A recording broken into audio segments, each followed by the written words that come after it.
Widman. On behalf of the South Dakota Humanities Council, I'd like to welcome you all to the South Dakota Festival of Books. We are so pleased you joined us for our virtual 2021 event. We would like to acknowledge first and foremost that this program comes to you from the homeland of the Osheti-Shakoween, the Lakota, Dakota, and Nakota people. The South Dakota Humanities Council honors and appreciates the Indigenous people who have the longest relationship to this place. Before the event gets underway, I'd like to share some of the usual housekeeping details. We ask that you keep your microphone muted throughout the event to minimize background noise.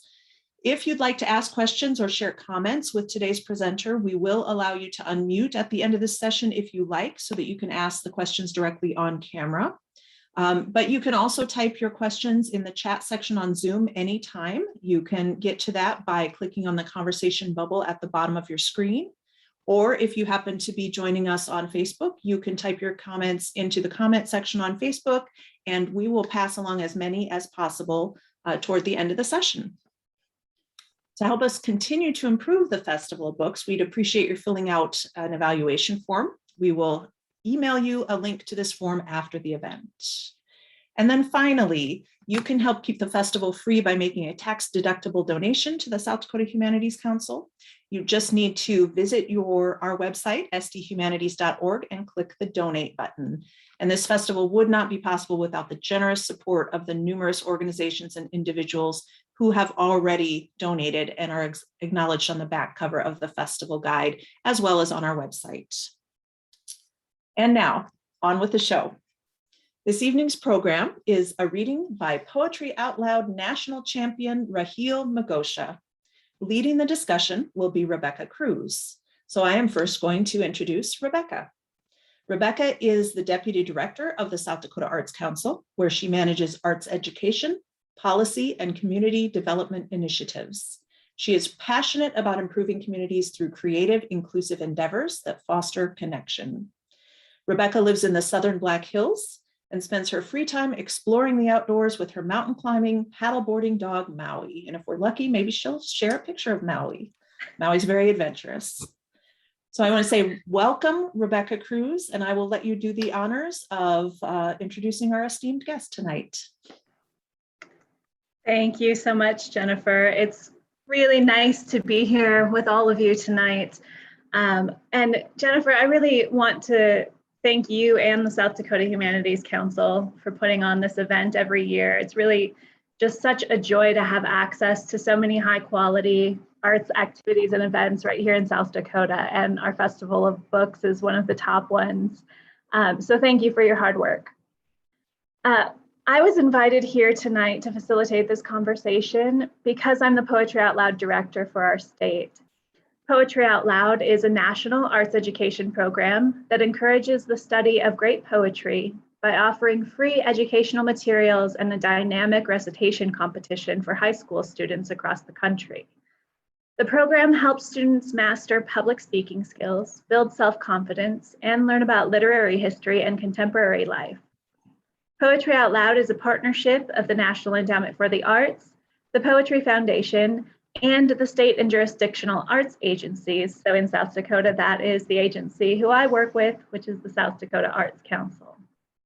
Poetry Out Loud was inducted in 2005, and since then it has grown to reach more than 4.1 million students and 68,000 teachers from 17,000 schools and organizations in every state, the District of Columbia, Puerto Rico, the US Virgin Islands, Guam, and American Samoa.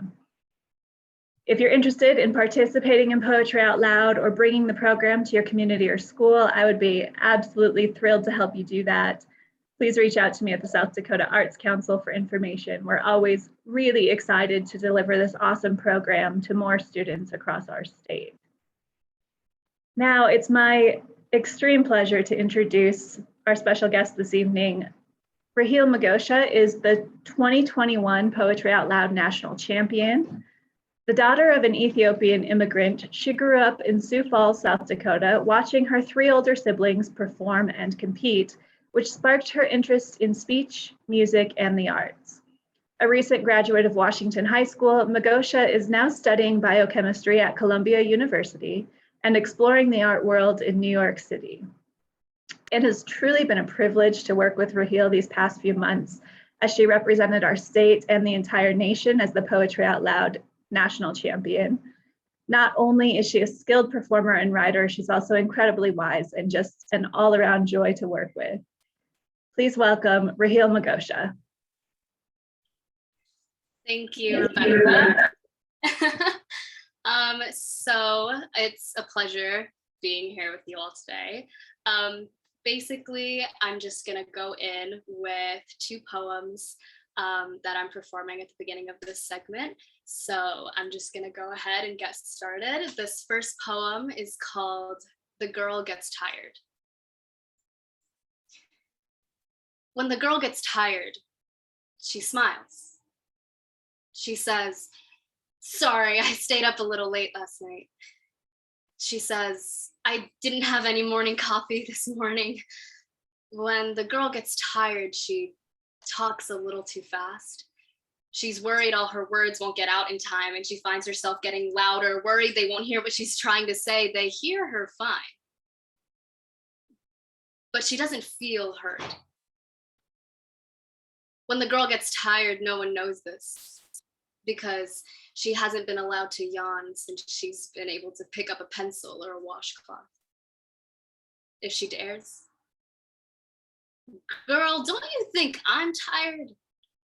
Girl, you don't know what tired is." She finds that it's become easier to hide within herself more things than just her yawns. Her first kiss, her tattoos, herself. The girl is success. She is known. The girl speaks not of the tears only her pillow knows about, of the 2 a.m. distress trying to finish her hair before 4 so she can do her homework before 7 so she can take her test before 8. The girl is kind. Her thoughts betray her. She tries to be proud, but the girl is not good enough. Her 100% means nothing if she has shown her stomach in public. Her trophy is plastic if she hasn't paid the water bill. The girl feels defeated, but she smiles because the girl is not allowed to take breaks. There's an appointment to book, a paper to write. She must do her hair, and when her competition and work on the weekend, the girl's mind is full of resentment only her journal knows about, of plans to disappear. The girl is tired, but tomorrow is a busy day, and she has a lot of work to do. Thank you. All right, and then the next poem I'm going to be performing is called Codependency.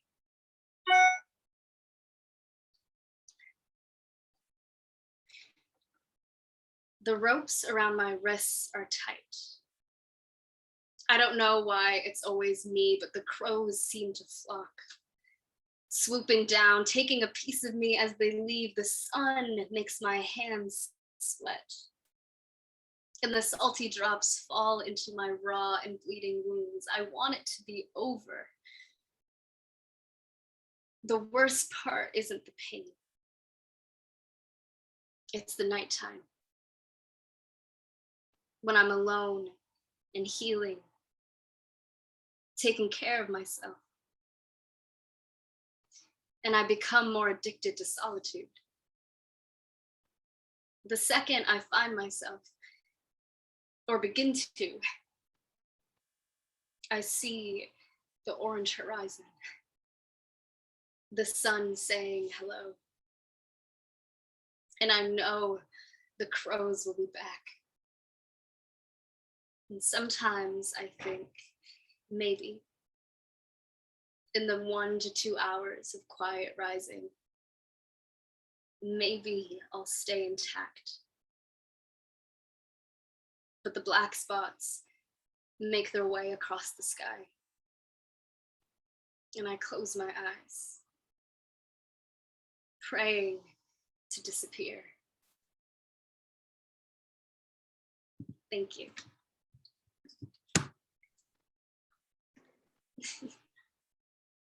Thank you, Rahele. Those were really wonderful poems, and I appreciate you sharing them with us. I am really quickly just typing my email address and the Poetry Out Loud website into the chat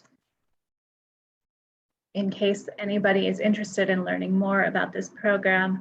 And I'm going to ask a few questions of Rahele as we go through this. I'll get us started, but feel free to either raise your hand and chime in with your own questions or type them into the chat and we will get them all answered. But to get us going here, Rahele, the poems you're sharing this evening are really personal. I can tell that you've been writing poetry for quite some time. And I'm really curious, what led you to begin writing poetry as a young person? Yeah, well, I think poetry has always been there. I don't think I've always thought that it was something that I could pursue. I thought it was something that like I could look to from other people. But I think I really started writing poetry just like a year or so ago. And that was because I had begun journaling, and when I would get too busy to journal, I would always just want to write something down like really quick. And I didn't really realize that what I was writing ended up turning into poetry until like a while later. And I honestly thought that that was like a really cool realization to have, to know that like the small snippets that I was writing were actually like beautiful and poetic. But I never really considered myself like a poet until this whole past couple months happened. But yeah. Thank you for sharing that. I don't see any questions yet, but if anybody is interested in jumping in, please feel free at any time. Do you have an artistic process that you use for composing or editing your poetry? I feel like it depends, actually. Like some of the poems that I write, I think I feel inspired by a specific story. Like the poem Codependency that I had just performed, that was based off of a myth. I can't remember who exactly, but there is this Greek myth of this man that disobeyed the gods, and so he is tied to a boulder for the rest of his life. And each morning crows come and they eat out his liver, and then at the end of the night, like, it regenerates, and then in the morning they come back. So sometimes I have like a sense of inspiration or a story that inspires me, and I kind of want to relate that to myself. But most of the time, it's honestly just because I feel as though I need to reflect, and I feel as though I need to like have a creative outlet of some sort. And so they come out in the form of like mini poem journal entries, and that is kind of where most of my poetry finds itself. So in terms of an artistic process, I think it's honestly whenever I feel as though I need to express myself in a way that normal like words or sentences can't. It's honestly just like a form of therapy. So. Thank you. We have a question from Dom. It says, what do you recommend to poets who want to engage with the art but feel stuck or inept? In terms of engaging in the art, in terms of wanting to start writing their own poetry, I feel as though the best way to start would just, it's hard because every poet has like their own way to approach the art. But honestly, just, it's better if you don't think about it. If you just pick up a pen and a piece of paper and you start writing, that's when it really like starts to flow.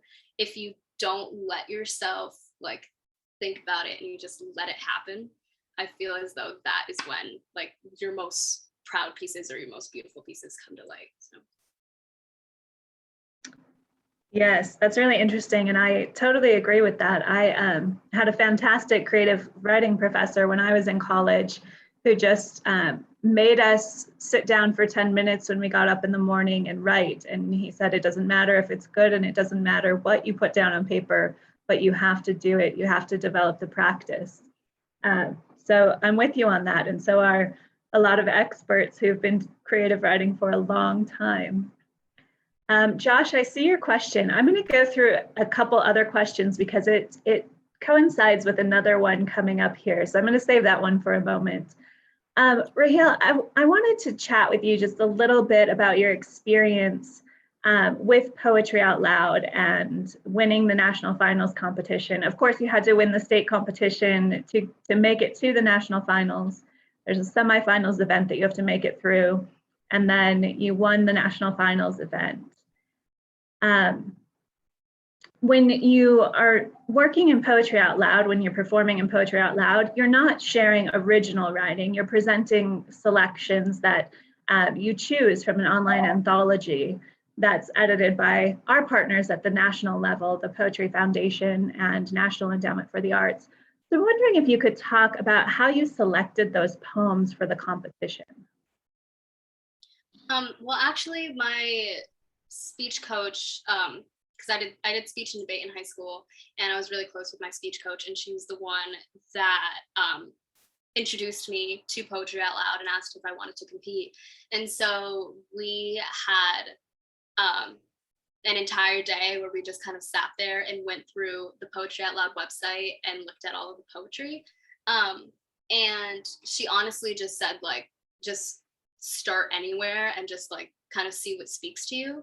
But when we were choosing what we wanted, we did want to find poems that not everybody would like really see often. So we dug in that website. We looked at like the deepest corners of the anthologies.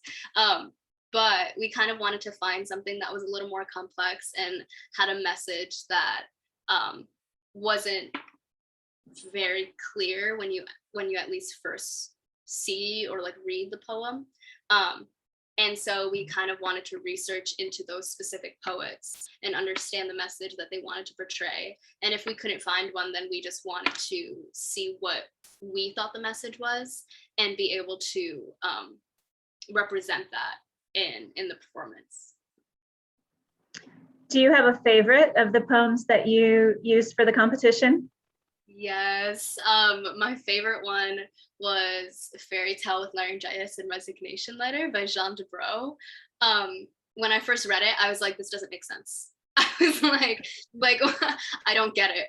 But I love that one especially because there was no reasoning like anywhere that we could look as to why Jean Dubrow wrote it the way that they did. And so we got to have like such an interesting conversation about what we thought that the poem meant, because there's a lot of different ways that you could perform it or portray whatever message that you thought it had. And so that one, I felt like I had a lot more reign creatively to perform it, and it just kind of turned into my favorite performance. Yes, that was a great one. You also recited one of my favorite poems of all time, which is I'm Learning to Abandon the World by Linda Pastan, and it was fantastic.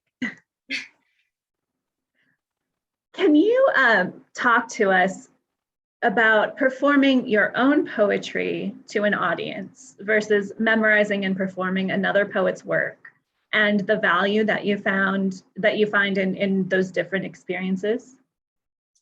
It was so scary. First of all, it was so scary.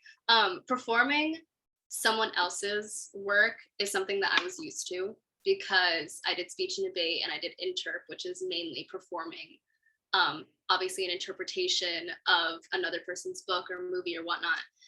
So I was fairly comfortable in that. Performing original poetry was absolutely terrifying because I didn't know if anyone would relate to what my experiences.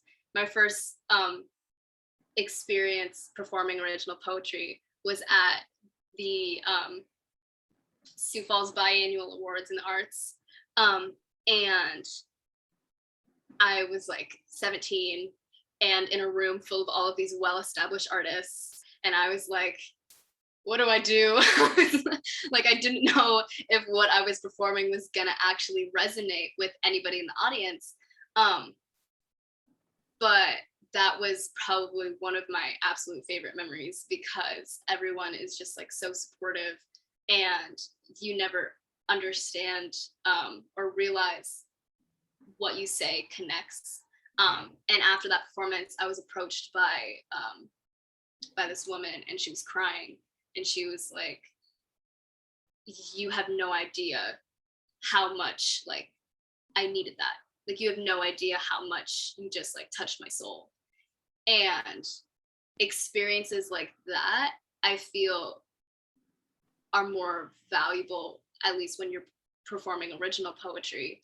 That can happen when you're performing someone else's work, of course. But I felt like it was so much more fulfilling because something that I felt was able to connect with someone I had never even met before.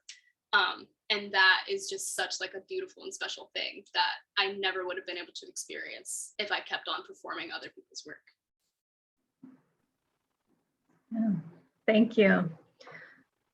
So you are in New York City now, as we mentioned in your bio, at Columbia University, majoring in biochemistry. Josh wants to know, how do you think poetry and biochemistry intersect? They don't, actually. I think that is the good part of it. You know, I had sort of an identity crisis recently on my way to college because I was like, I had just become so established and like really loved my position with poetry and the arts. But I also have like this big academic passion for biochemistry, and I really wanted to pursue that. And I was like, I'm so torn in both directions. But I sort of realized that having multiple passions is not a bad thing, especially if they don't intersect, because like anything about a person, like what you are interested in, they don't have to all connect. They don't have to all have the same message or meaning. And I think that is kind of what I've been able to embrace, especially here in New York, that how I express myself creatively doesn't need to have anything to do with my academic passions. And so being able to go to school and do biochemistry and then being able to have like poetry kind of all to myself is honestly really awesome. So I feel like I'm able to have those two worlds and like live in them. And that is like, I'm so grateful for that. Like, that is so awesome. So yeah. Right. Thank you. So does anybody have any questions they wanted to ask aloud? I've got a couple more on my list if we don't have any yet. And again, feel free to type them into the chat if you'd like to. Rahele, can you share with us what it has been like to be the Poetry Out Loud National Champion? It's a big event and it's a big award. And can you just talk with us about your experience after you won the competition? I know you've done a ton of media interviews. I still have a hard time believing that like title is connected to my name sometimes. Like, I'm just like, are you sure? Like, I don't know. But initially, I was just kind of waiting for someone to tell me that there was like a mistake and that like that it like wasn't real and that it was all just a dream, or I've been hallucinating for like 3 months or something. But being able to like do all of those media interviews and be able to like have a platform in my community and have people actually ask for what I have to say, I feel like that has taught me so much as a person, because it's honestly like such a blessing for someone to want to hear your voice, and that was not something that I had considered before in terms of being the Poetry Out Loud national champion. It just sounds like so weird, like Poetry Out Loud national champion. Like, I don't know. I feel like I have a hard time believing it. It was incredibly like surreal, and just everything that's happened has been like in its wake has been so amazing. And I've been able to use that platform to talk about other things that are important to me. And that is so rare, especially from someone my age and someone from my community. I feel as though like that it just doesn't happen. And so I'm just kind of trying to milk all of what I can out of it. But yeah. Yeah, thank you for sharing that. Olivia is asking, what are some of your inspirations in poetry as well as in literature in general? In terms of people, I have always loved this author and poet named Robert M. Drake. He has I have 3 of his books on my shelf right now. I think that his poetry and just like his short stories in general, really, they got me through a lot when I was younger, and they taught me a lot about life and people and the way humanity actually is versus the way that we want it to be. But I also have such a deep love for Portia Oliwola or Sarah Kay or Phil Kay. I think that their work is just outstanding. And I just, something about reading anybody's work, honestly, I feel like whenever you read any type of poetry, there's always something that can connect to you.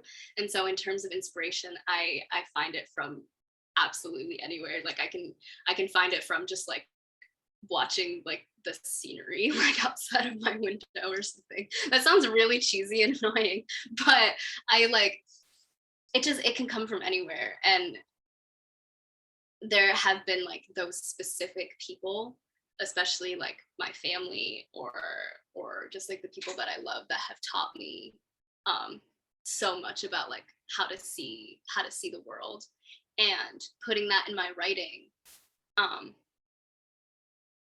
I try my best to get their message and how their message has affected me through my writing.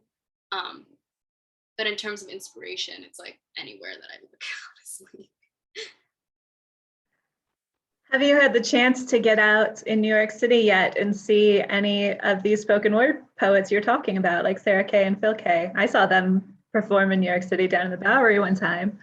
No, but I would absolutely love to. I didn't even know they were in New York City. My light just turned off because that's motion sensor. Will you turn on the light? Thank you.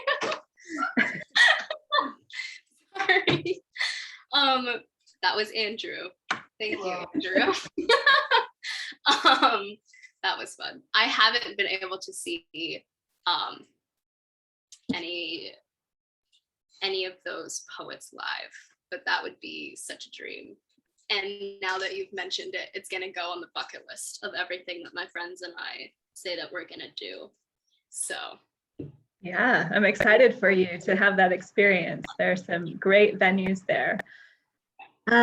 Okay, we have a question from Dom. Do you think it's helpful for poetry to be constrained by the limits of verse and rhyme, or do you prefer a free verse style? I actually have not written a poem that rhymes. There's nothing wrong with that, of course, but I feel like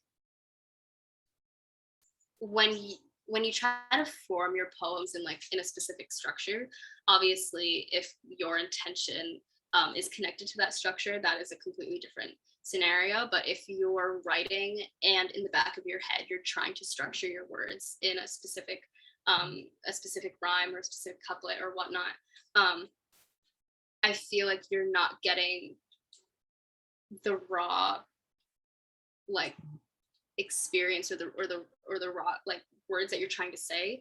And so when I write, I honestly just like, if you look at how my poems are structured, it's like an absolute jumbled mess. Like I just like insert stanza here, like it does not matter to me, because what like I'm trying to portray is a feeling. I don't need it to look pretty to be able to have that feeling. Obviously there's nothing wrong with formatting your poems with specific rhymes, but it's not something that I seek out. Personally, if I tried to rhyme my poetry, I don't think it would get the effect that that I would want it to. But that is just a personal experience. But yeah, that's just kind of how I see it. It's not something that I seek in terms of writing. So. Mm-hmm. And you did have one poem that was verse style, Breakfast by Mary Lamb, that you recited at the national competition. Did you find that one more difficult to figure out how to present than the free verse? Yes and no, because Breakfast was the poem itself was written in a scene. So in the poem, like at the beginning, like people are waking up, they're getting ready, they're meeting in the alcove, they're sitting with their family, and you're setting up a scene, and it just happens to rhyme. It was difficult because especially when you're trying to perform it and you have to rhyme, you kind of get lost in that rhythm. Like every sentence ends like this, and it's just like it always just kind of rhymes at the end, you know. And that was something that I had to deal with. And that was something that I had to practice a lot, especially because that poem was one of my longer ones. And so it was more difficult to focus on the actual poem and not how the poem was structured. But yeah. Right, I agree with you. That couplet form is difficult to present verbally and not fall into that pattern. I thought you did just a beautiful job with it. You can find that on YouTube if you're interested in looking for that recitation, by the way. Another question that we have that's come in. Have you continued writing since you moved to New York City and starting school? And have you figured out a place for that creative work in the midst of so much change and busyness? There was a while there where I did not get a chance to open my journal. And it took a bit out of me because I was so used, like back home, I was so used to like having at least like an hour or two before bed where I would just be able to write my reflections or like write a poem or something like that. And then here, I felt like time kept on getting away from me, and I was never able to write in the way that felt natural to me. And so it turned into like, I don't have enough time, so I'm not going to write anything right now, or I only have like 10 minutes, so I'm not going to touch my journal right now. But I was actually able to write for the first time yesterday, because I just kind of realized that time is a construct. It does not matter. Like if I write, I write like that is it, you know? And so I got to open my journal and I only had 20 minutes before my calculus class, but I was like, I'm gonna write right now. Like there's nothing that's gonna stop me. I need to fit it in because it's something that I need to do for myself. And if I need to fit that in between everything else that I have to do, so be it. It'll just be more raw, it'll just be more open, and I won't be able to think over it. It'll be like an honest reflection of what I'm going through. And I feel like that's something that I've been able to reflect on, and it's something that I'm gonna continue to do. So hopefully I'll be able to keep writing, and if my writing style changes, so be it. I'm open to that. Yeah, so you sort of touched on the answer to this question with what you were just saying, but this is a little bit deeper dive. So this question is, how do you feel that poetry as an art form has affected how you express yourself? I think,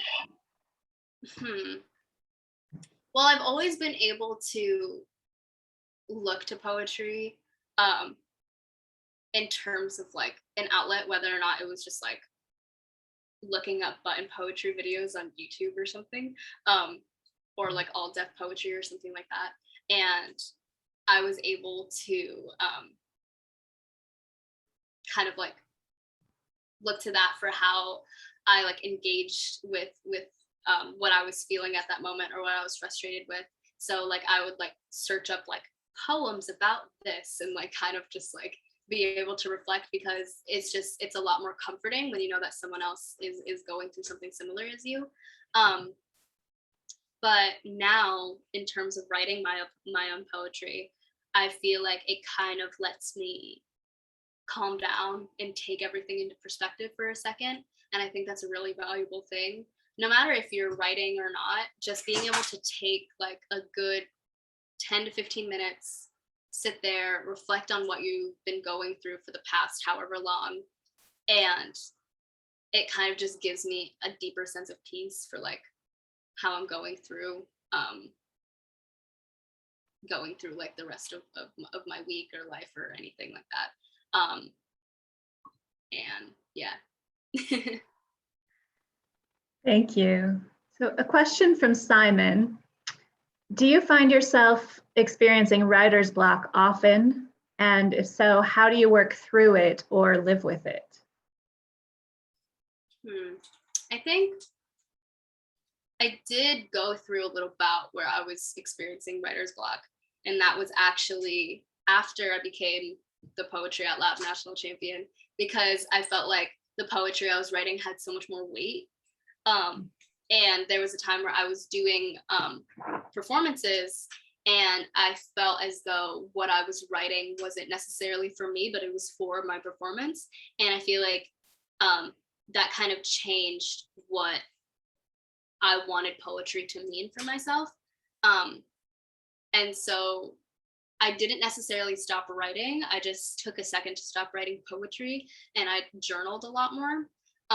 And so in terms of writer's block, I feel like the best way to go through it is to be able to express yourself in a different art form until you find a new connection to your writing, or like to what you want to express yourself with. And that helped me a lot. I actually journaled a lot more when I was going through my little poetry writing block. And that helped a lot. And I actually only recently started writing poetry again, because I felt like A, I don't have a lot of time to journal, and B, that is the way I feel I can express myself at the current moment. So yeah. Wow, I'm a little bit struck by that response. That's a very self-aware read on your experience, and a profound way to work yourself out of that. I appreciate you sharing so much. I don't think we have any more questions in the chat. If anybody is interested in asking anything else, I'll look back over there. I have one more question, Rahele. I've been dying to ask you this because when you were announced as the Poetry Out Loud national champion, they made the camera live at your house with your friends and family, I presume, were most of those people there. And you made a point to thank your sister. And you said, I can't remember the exact quote, but you said something like she introduced you to the arts in the first place. And I'm curious if you would share that story and experience of you and your sister, of how your sister helped guide you into the arts. Yeah. Well, I'm the youngest, so I've been able to kind of see my family go through their passions and like how they've approached life. And so there was a time where I was really into sports because my brother was like on the football team. And then I don't do sports anymore. I've learned my flaws, so I don't do that anymore. But when I was younger, I was probably like in 6th or 7th grade, and my sister was in high school, and she was really interested in speech and debate. And she did theater, and she did show choir, and I was always like at her performances, or I would always like sneak into the back of her competitions, and I just kind of got to see how much she learned through that experience. And so when I started high school, my sister was like, "You have to join the speech team. Like, you have to. Like, this will honestly change your life."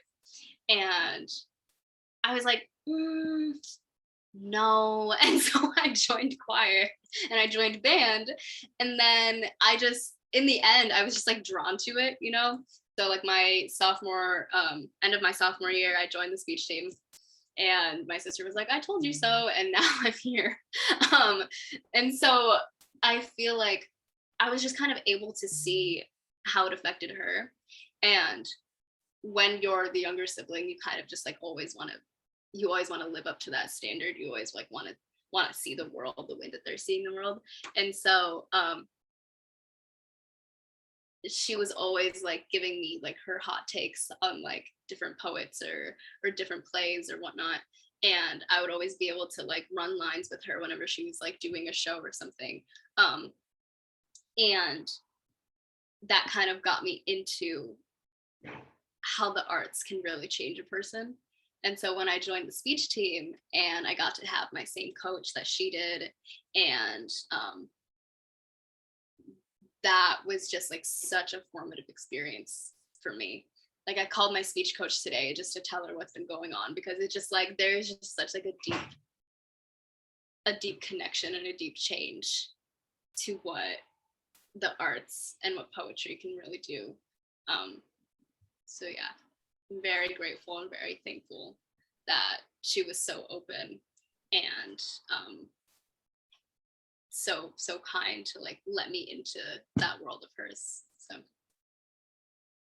that's really great. And also your sister was in Poetry Out Loud when she was in high school, and she was actually a runner-up at our state competition, I think when she was a senior. wow. Which I didn't realize that who it was in the video. She looked very different from when she was competing. And then she tweeted a picture of her as a competitor, which was so great. It was so funny. Looks nothing like her. Like, I'm so serious that person in that photo was not who I grew up with. That was not her. Well, she was very, she had obviously put herself together for a performance, for a debate performance.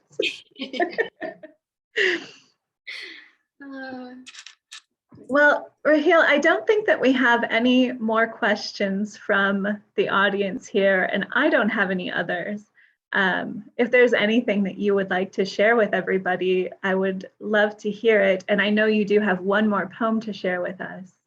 So I'm going to turn it over to you now. Yeah,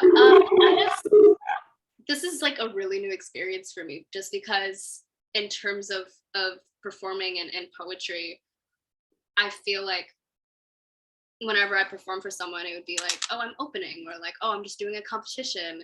And there was never as much like weight to it.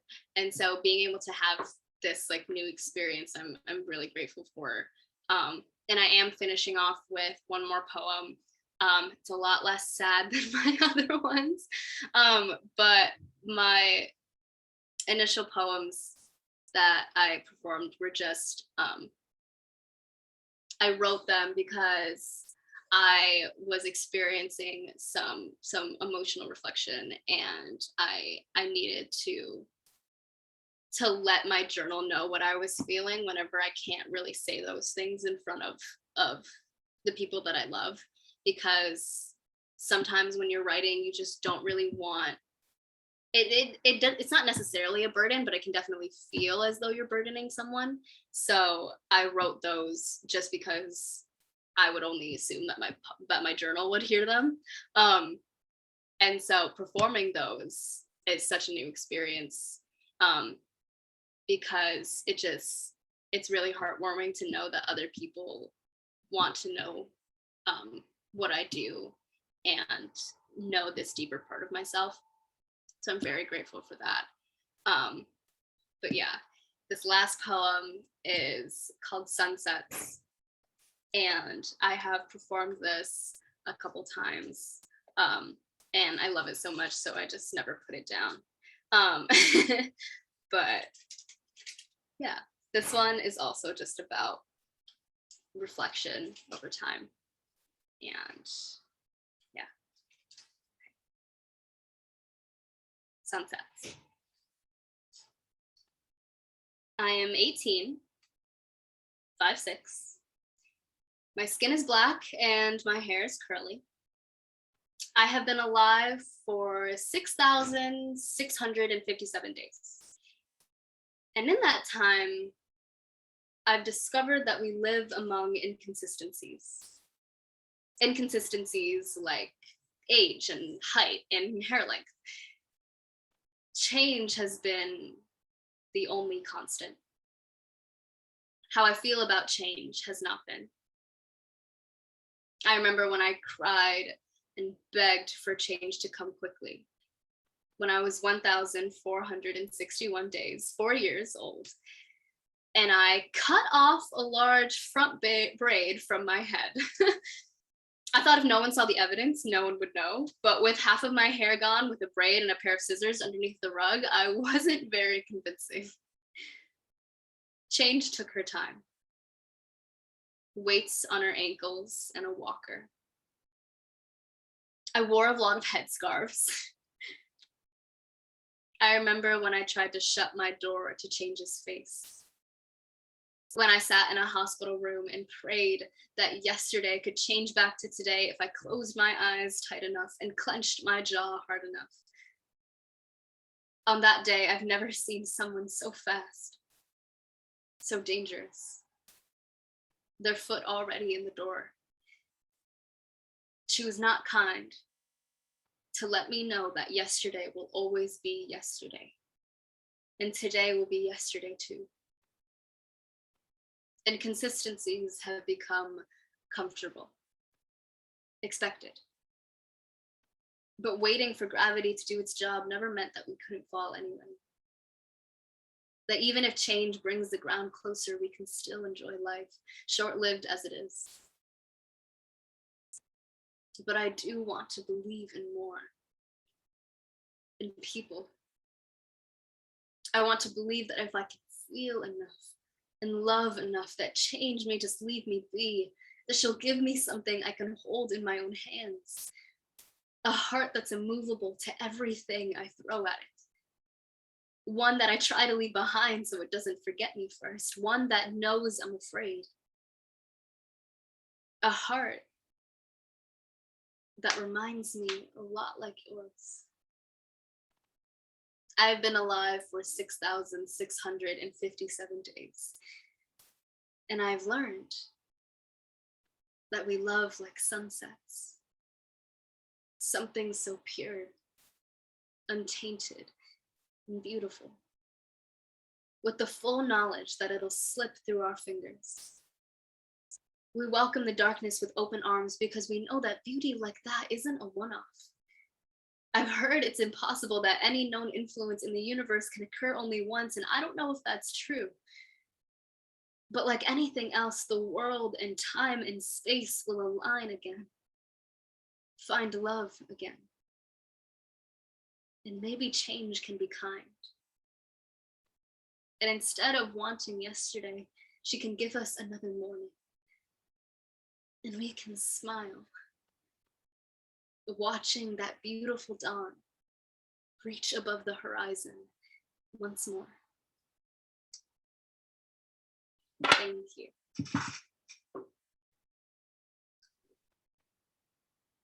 Thank you so much, Rahele. Thank you for all the poetry that you have shared, and thank you for telling us about your journey and your experiences and your growth and your change. You have such beautiful images, such full vulnerability for us, and it's really been a treat to hear from you. Thank you, Rebecca Cruz, for helping guide this conversation and for bringing out so many wonderful thoughts and memories from Rahele. And of course, for letting everybody know about Poetry Out Loud. Poetryoutloud.org, correct? I think is in the chat, and we put it on Facebook as well. So I just want to say on behalf of the South Dakota Humanities Council and the South Dakota Arts Council, we are sister organizations here in the state. Thank you for this inspiring event. It's been a true honor to host our 2021 Poetry Out Loud National Champion. And I just want to thank those of you who are watching on Zoom or who are in our Facebook audience. Thank you for attending this event. There is a lot of wonderful programming still to come through the virtual 2021 South Dakota Festival of Books. A week from tonight, Thursday, September 30th, we hope you'll join us for our festival kickoff, which is going to feature, among many other people, the wonderful One Book South Dakota author, William Kent Kruger, who will talk about the transformational power of stories, and I think it's going to be just fabulous. And we're going to follow that immediately with a jam-packed weekend of author talks from October 1st through the 3rd. Watch our social media, go to our website, sdbookfestival.com for more information. I hope you'll come back. Thank you again, Rebecca. Thank you, Rahele. Thank you, everyone, for being here. And I hope you all have a wonderful evening. Goodbye.